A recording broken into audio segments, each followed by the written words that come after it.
Hello guys, ഇന്ന് ഞങ്ങൾ അമ്പലത്തിൽ പോകാൻ നോക്കുകയാണ്. ഞങ്ങളുടെ വീടിനടുത്ത് അമ്പലമുണ്ട്, അന്ന് പത്തൂനി അമ്പലം എന്നാണ് പറയുന്നത്. അപ്പോൾ അവിടെ ഞങ്ങൾ അമ്പലത്തിൽ പോവാണ്. കർക്കിടകമൊക്കെ അല്ലേ, അപ്പം അതിൻ്റെ ഭാഗമായിട്ട് ഞങ്ങൾ രാവിലെ തന്നെ മക്കൾ ഒരു 5:30 ആയപ്പോഴത്തേന് എണീറ്റ് വേഗം കുളിച്ച് മോളെ എണീപ്പിച്ച് അങ്ങനെ ഞങ്ങളെല്ലാവരും കുളിച്ച് ഒരാൾ വിറക്കുകയാണ് കേട്ടോ. അവിടെ ഉടുപ്പൊക്കെ ഇട്ടിട്ട് ഭയങ്കര വിറക്കലൊക്കെയാണ്. അങ്ങനെ ഞങ്ങൾ നടന്ന് ഞങ്ങളുടെ ഇടവഴി കൂടെയാണ് ഞങ്ങൾ പോകുന്നത്. അവിടെയൊക്കെ നല്ല മഴയൊക്കെ ആയതുകൊണ്ട് തന്നെ ഭയങ്കര ചെളിയും കാര്യങ്ങളൊക്കെയാണ്, വെള്ളമൊക്കെ നിറഞ്ഞെടുക്കും. ഞങ്ങളുടെ അമ്പലത്തിലേക്ക് എത്താനായി, അതിൻ്റെ ഇടവഴിയാണിത്.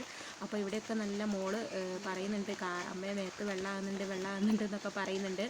അപ്പോൾ അങ്ങനെ അതാണ് കാണുന്ന അമ്പലം. പിന്നെ നമ്മൾ എല്ലാ പ്രാവശ്യവും ഉത്സവമൊക്കെ നല്ലോണം നടക്കുന്ന ഒരു അമ്പലമാണ് പത്തൂനി ദേവീക്ഷേത്രം. അങ്ങനെ ഞങ്ങൾ അങ്ങോട്ട് പോവുകയാണ്. ഇന്ന് ഏട്ടൻ്റെ പേരിൽ വഴിപാട് പൂജ നടത്തുന്നുണ്ട്. അപ്പോൾ അതിൻ്റെ ഭാഗമായിട്ടായി വന്നതാണ്. അപ്പം അങ്ങനെ പൂജയൊക്കെ കഴിഞ്ഞു. പിന്നെ പ്രസാദമൊക്കെ തരികയാണ്.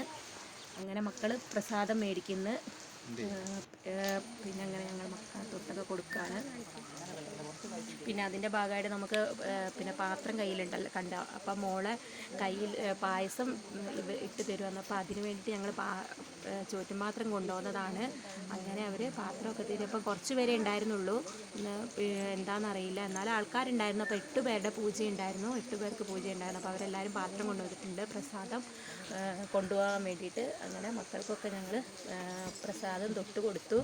മോക്കൊക്കെ ഭയങ്കര എക്സൈറ്റ്മെൻറ്റാണ്, കാരണം അമ്പലത്തിലേക്കൊക്കെ പോരുന്നത് ഭയങ്കര ഇഷ്ടമാണ്. മൂത്ത സാനിയ മോക്ക് അതുപോലെ ചെറുതും വേഗം എണീറ്റ് കുളിയൊക്കെ കഴിഞ്ഞതാണ്. അങ്ങനെ പൂജയൊക്കെ കഴിഞ്ഞ് ഞങ്ങൾ അവിടെ നിന്ന് പായസം കുടിക്കാനുള്ള ഇതിലാണ് നിൽക്കുന്നത്. അങ്ങനെ മോന് പിന്നെ പിന്നെയാണ് വന്നത്, കാരണം അവന് പെട്ടെന്ന് എണീറ്റ് വേഗം കുളിച്ച് ഞങ്ങൾ പോയി കഴിഞ്ഞിട്ട് അവൻ വേഗം സൈക്കിളിൽ എത്തുകയാണ് ചെയ്തത്. അങ്ങനെ ഞങ്ങൾ അമ്പലത്തിലൊക്കെ പോയി തിരിച്ചു വന്നു. Okay, by.